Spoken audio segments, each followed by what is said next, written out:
Fui una esposa infiel y traicioné a mi marido con el vigilante del edificio. Pero la venganza y el karma me golpearon de forma tan brutal que terminé enferma y sola, esperando mis últimos días.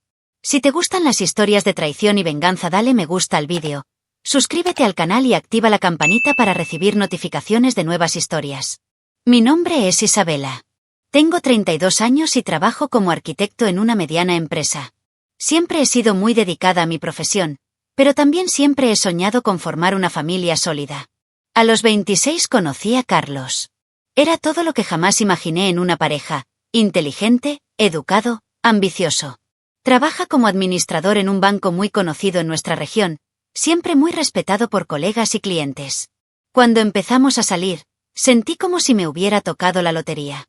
Era el tipo de hombre que todo el mundo decía que era Casebel, y eso fue exactamente lo que sucedió, 3 años después. En los primeros años de matrimonio, nuestra vida parecía sacada de un comercial de margarina. Teníamos un apartamento precioso, 2 coches en el garaje y viajes planeados para cada larga vacación. Trabajamos duro para conquistar cada pedacito de esta vida, y eso siempre ha sido un motivo de orgullo para nosotros. Pero con el tiempo, la rutina empezó a tragarnos. El trabajo de Carlos en el banco era extremadamente estresante y muchas veces llegaba a casa tan agotado que apenas podíamos hablar. También siempre estaba persiguiendo plazos y clientes difíciles. Poco a poco, nos convertimos en más compañeros de cuarto que marido y mujer. Fue en este escenario que conocimos a Ramón. Era nuevo en el edificio y había sido contratado como vigilante nocturno. Joven, amigable y siempre disponible para ayudar en cualquier cosa, Ramón rápidamente se hizo conocido por todos en el condominio. Recuerdo exactamente la primera vez que intercambiamos algunas palabras. Yo regresaba de una reunión, cargando 1000 carpetas y muestras de material, y él corrió a sujetarme la puerta. Su sonrisa era amable y algo en sus ojos me causó una impresión difícil de explicar. En ese momento pensé que era solo una falta, pero hoy sé que era mucho más. Carlos, como siempre, apenas se dio cuenta de estas pequeñas cosas. Él confió completamente en mí, lo que solo hace que la culpa que llevo hasta el día de hoy sea aún peor. Incluso con su ajetreada rutina, intentaba mantener pequeños gestos de afecto, una nota dejada en el refrigerador, flores en fechas especiales. Pero, lo confieso, ya no me conmovía como antes. Me perdí algo que ni siquiera sabía nombrar. Fue como si, en algún momento de nuestro viaje, hubiera dejado de sentirme mujer y me hubiera convertido en parte del mobiliario de nuestra casa. Lo peor de todo es que, mirando hacia atrás, veo que no fue culpa de Carlos. Era y siempre ha sido un buen hombre. Pero mi cabeza empezó a crear fantasías. Empecé a imaginar cómo sería volver a ser deseada, cómo sería que alguien me mirara como si fuera lo más importante del mundo. Estos pensamientos me consumieron y me sentí fatal por ello. Pero al mismo tiempo, me dieron una sensación de vida que no había sentido en mucho tiempo. Fue un ciclo silencioso de insatisfacción y vergüenza del que no pude escapar. Si hubiera intentado hablar, buscar ayuda, cualquier cosa, tal vez toda esta historia hubiera terminado diferente. Pero eso no es lo que pasó. En lugar de afrontar mis miedos y mi vacío, me lancé de cabeza al peor error de mi vida. Y todo empezó con una sonrisa tonta, una puerta abierta y la necesidad que pensé que podía controlar. No sabía que simplemente estaba cavando mi propia tumba. Y ahora, después de todo, lo único que puedo hacer es contar esta historia y afrontar las consecuencias. Todo empezó tan sutilmente que, en ese momento, ni siquiera me di cuenta de lo que estaba pasando. Ramón siempre fue educado, sonriente y parecía genuinamente interesado en saber cómo estuvo mi día.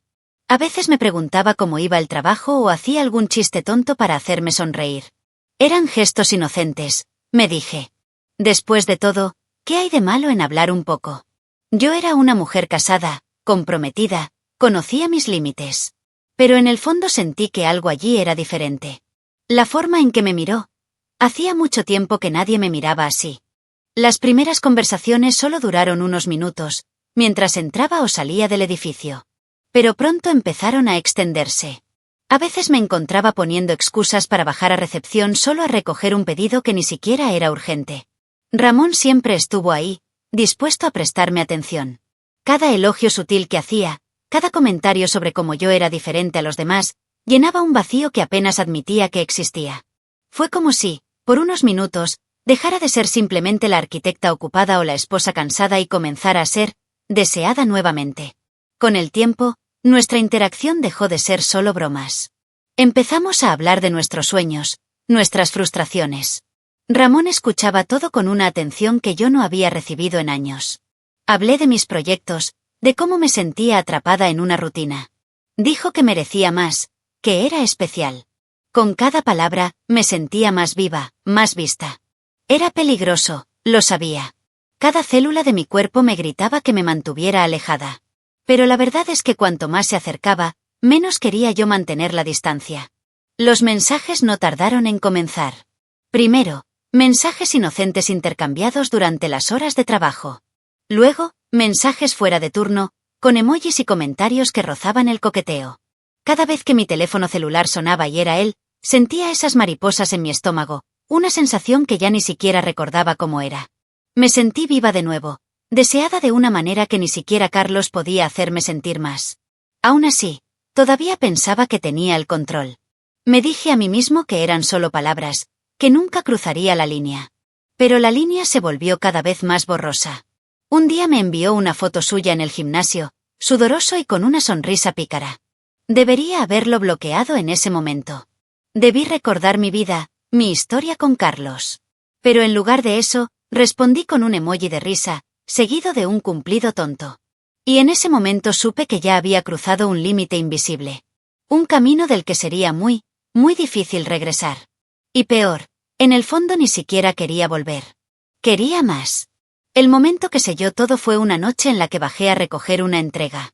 Ella vestía vestido, regresaba de una cena de negocios y Ramón no podía ocultar su mirada. Fue rápido, solo un segundo, pero lo suficientemente largo como para hacerme sentir algo que no había sentido en años. Poderoso, deseado, vivo. Cuando nuestras miradas se encontraron, una tensión silenciosa llenó el aire. No intercambiamos demasiadas palabras. Pero en ese silencio ya todo estaba decidido.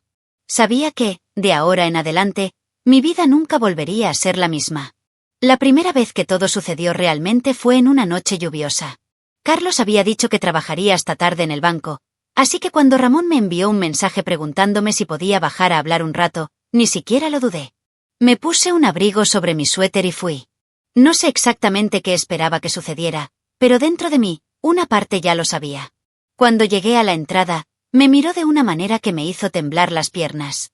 Sin intercambiar muchas palabras, me llevó al rincón más escondido del edificio y antes de que pudiera pensar, nuestros labios se cerraron. El beso fue desesperado, ardiente, lleno de meses de tensión reprimida. Mi conciencia me gritaba que me detuviera, pero mi cuerpo parecía tener mente propia. En cuestión de minutos, estábamos tocándonos como si el mundo se fuera a acabar. Eso no fue amor. Era pura lujuria, pura necesidad. Ramón me trató como si fuera la mujer más deseable de la tierra, algo que hacía tanto tiempo que no sentía que casi lloro.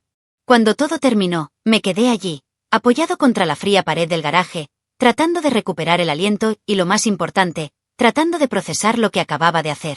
La culpa llegó rápidamente, como un golpe. Regresé al departamento con el corazón acelerado, mirando hacia todos lados, con miedo de ser vista. En la ducha me froté como si pudiera borrar lo que había hecho. Esa noche me acosté junto a Carlos y lloré suavemente para que él no se diera cuenta. Intenté convencerme de que había sido un error de una sola vez, que aprendería la lección y no volvería a hacerlo nunca más. Recé, me rogué a mí mismo que lo olvidara. Pero la verdad es que, aunque me daba vergüenza, me sentía más viva que nunca. Y ese sentimiento fue más fuerte que mi vergüenza. Una semana después, nos volvimos a encontrar. Ya no fue un desliz, era un patrón. Siempre en momentos en que Carlos estaba ocupado o viajando por trabajo. Siempre en lugares escondidos del edificio, o incluso en mi coche. Ramón era hábil y parecía alimentarse de mi culpa y de mi deseo al mismo tiempo. Sabía exactamente qué decir y cómo tocarme para hacerme olvidar todo. Cada encuentro fue una mezcla de miedo, placer y autocastigo. Sabía que me estaba arruinando, pero no podía parar. Por supuesto, con el tiempo comencé a cambiar. Carlos, que siempre estuvo atento a mis caprichos, se dio cuenta. Notó que pasaba más tiempo con el celular, que parecía más distante. A veces me miraba con tristeza y desconfianza, pero no decía nada. Tal vez porque confiaba demasiado en mí, o tal vez porque no quería creer lo que decía su intuición. En momentos de lucidez casi lo confesé todo. Casi le rogué que me sacara de este agujero antes de que fuera demasiado tarde. Pero el miedo a perderlo todo era mayor. Así que siguió tumbado, sonriendo y besando a Ramón a escondidas. Pensé que estaba siendo inteligente y que nadie lo sabría jamás. Me engañé pensando que lo tenía todo bajo control, que era posible vivir esta doble vida sin consecuencias. Fui ingenuo. Porque en el fondo siempre hay alguien prestando atención. Y cuando se cae la máscara, ya no hay vuelta atrás. Estaba sembrando semillas de destrucción todos los días, y pronto cosecharía exactamente lo que merecía. Pero en ese momento, cegado por la adrenalina y un ego magullado, no podía ver la magnitud de la tragedia que se avecinaba. El día que todo se vino abajo empezó como cualquier otro. Ramón y yo ya llevábamos unos meses en esa sucia rutina. Nos reuníamos a escondidas, intercambiábamos mensajes picantes mientras Carlos trabajaba hasta tarde. Ese día en concreto, Carlos había anunciado que tendría una larga reunión en el banco y que no regresaría antes de las 10 de la noche. Parecía el escenario perfecto para otro encuentro rápido y sin riesgos. Ramón me envió un mensaje diciendo que me extrañaba y, como un idiota, bajé sin pensarlo 2 veces. Se suponía que sería solo una vez más. Solo uno más. Nos reunimos en el área técnica del edificio, donde sabíamos que las cámaras no lo captaban. El beso fue urgente, casi animal. Ramón me apretó contra la fría pared y la sensación de peligro solo aumentó mi excitación. Estaba tan inmerso en ese momento prohibido que no noté el discreto sonido de pasos. No noté la sombra formándose en la esquina del pasillo. Y fue solo cuando escuché ese suspiro, ese sonido que reconocería en cualquier lugar, que mi mundo se derrumbó. Carlos estaba allí, mirándome. Propiedad. Su mirada no era de enojo. Fue peor. Era una mirada vacía y muerta. Mi cuerpo se congeló. Ramón me soltó el brazo y dio un paso atrás, intentando enderezarse la camisa. Pero Carlos no dijo nada. Simplemente nos miró durante unos segundos eternos, luego le dio la espalda y se alejó. Intenté correr tras él, pero mis piernas simplemente no respondían. Sentí como si me hubieran dado un puñetazo en el estómago. Ramón intentó decir algo, pero no pude oírlo. Todo a mi alrededor daba vueltas. Sabía que todo había terminado. Sabía que esa escena quedó grabada en la mente de Carlos para siempre. Y no había nada que pudiera hacer para borrarlo.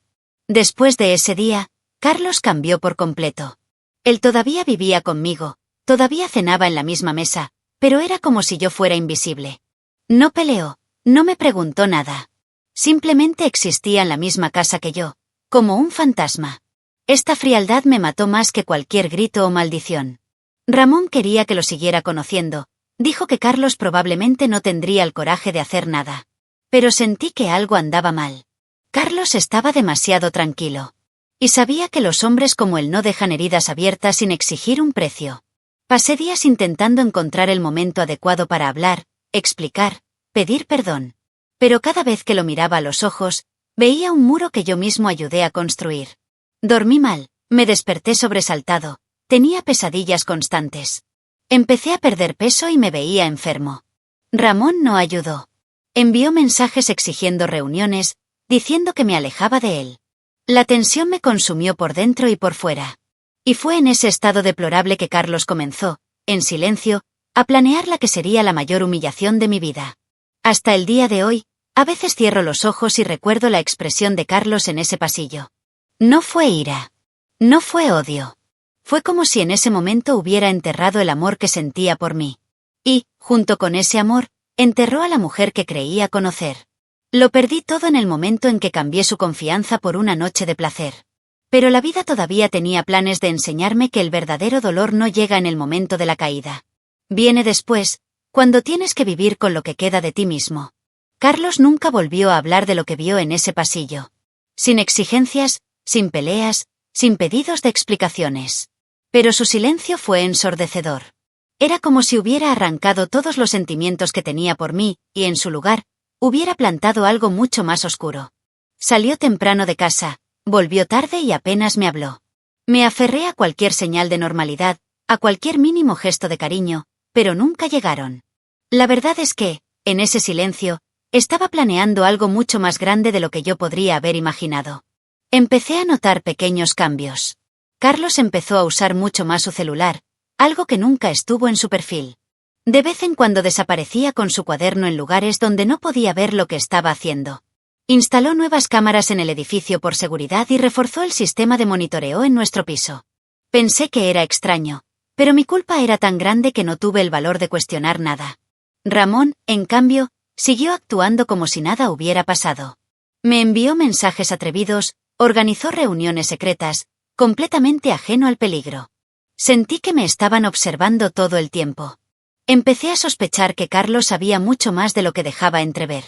A veces bajaba a la entrada y, cuando regresaba, me encontraba con Carlos mirándome con una expresión fría, casi curiosa, como quien observa a un animal a punto de caer en una trampa.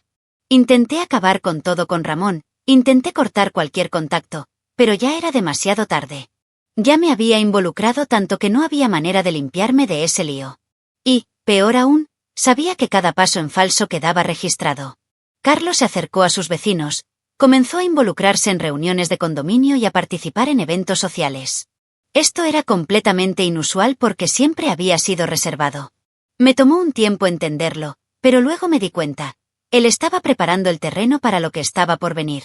Creando alianzas, fortaleciéndome socialmente mientras yo, el traidor, me debilitaba día tras día. Me convertí en una sombra dentro de mi propia casa, mientras él parecía ganar fuerza. En el fondo, sabía que algo grande se avecinaba. Y no había forma de escapar. Los días empezaron a pasar lentamente, como si el tiempo me torturara. Cada sonrisa que Carlos daba a los demás, cada palabra cortés, parecía llena de veneno. Empecé a tener ataques de ansiedad, perdí aún más peso, se me empezó a caer el pelo. Vivía en un constante estado de alerta, esperando que él explotara, me confrontara, terminara con todo. Pero no. Carlos fue paciente.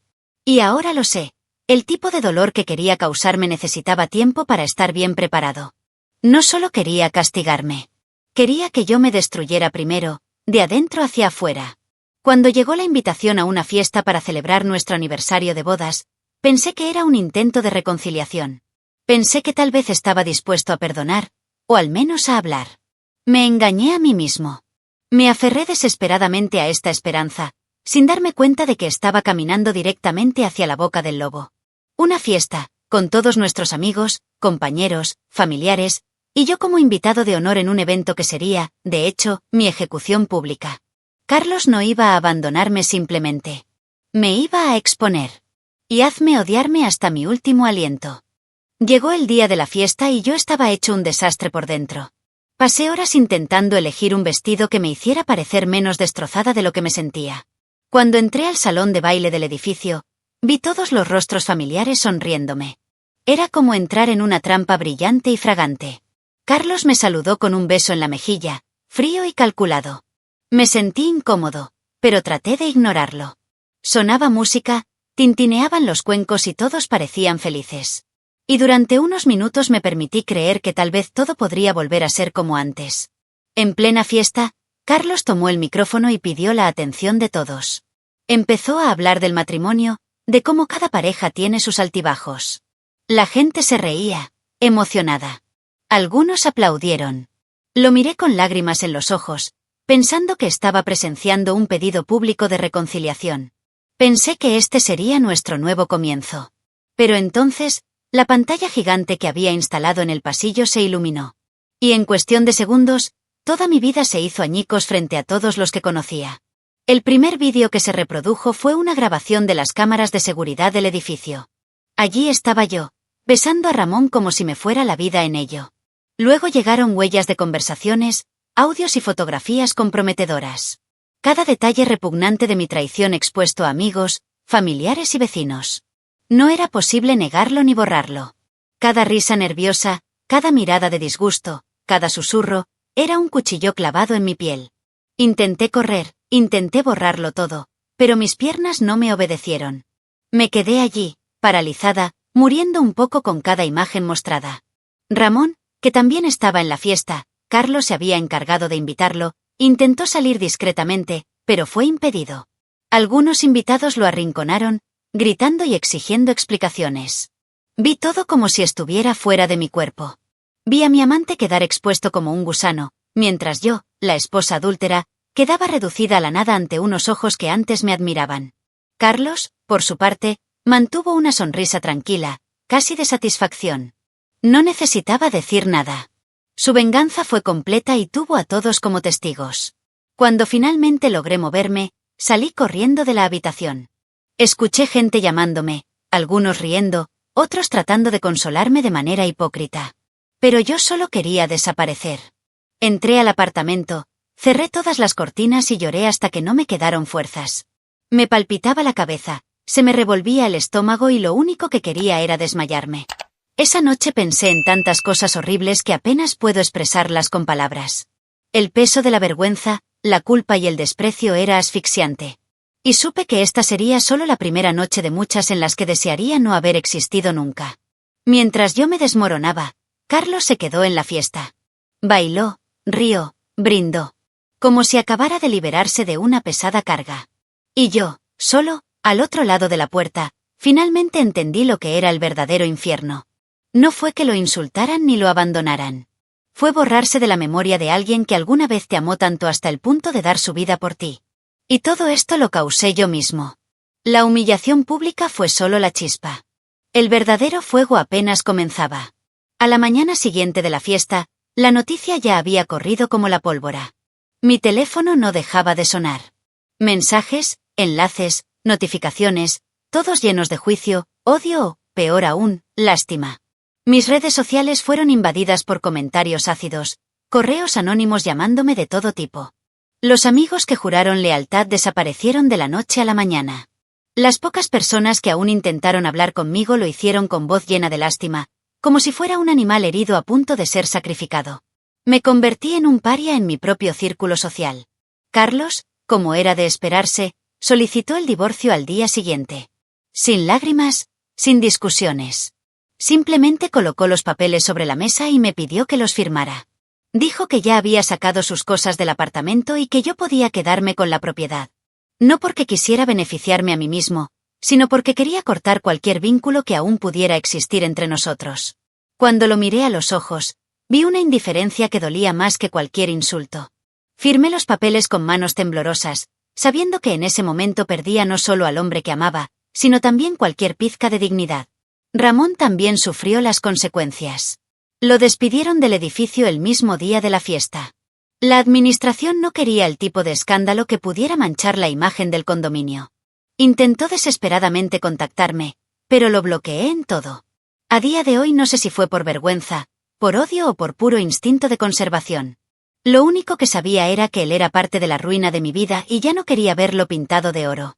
Desapareció del mapa, como mi antigua vida, mi antiguo círculo, mis viejos sueños. Intenté, en los primeros días, justificarme. Intenté explicarle que estaba necesitada, que me sentía invisible, que era débil. Pero nadie quiso escuchar. Para ellos, yo era simplemente la mujer que engañó a su marido perfecto con el guardia de seguridad del edificio. Era una historia demasiado jugosa para que a alguien le importaran los matices o los sentimientos. Me convertí en esa mujer en los círculos de conversación, en las reuniones, en los grupos de WhatsApp. Mi nombre se ha convertido en sinónimo de vergüenza, y mi historia, en una advertencia viva sobre hasta dónde te puede llevar la infidelidad. La depresión llegó como una avalancha. Estuve días sin levantarme de la cama, sin comer, sin hablar con nadie. Empecé a evitar los lugares públicos, siempre con miedo de encontrarme con alguien que conocía. Cada rostro que vi parecía juzgarme, incluso si no me conocían. Mi mente me torturó día y noche con recuerdos de lo que perdí, de lo que destruí con mis propias manos. Los momentos felices que tuve con Carlos ahora eran solo recuerdos lejanos, como fotos quemadas y olvidadas en alguna caja de recuerdos. Ya no era el mismo y sabía que nunca lo volvería a ser. Pero lo peor aún estaba por llegar.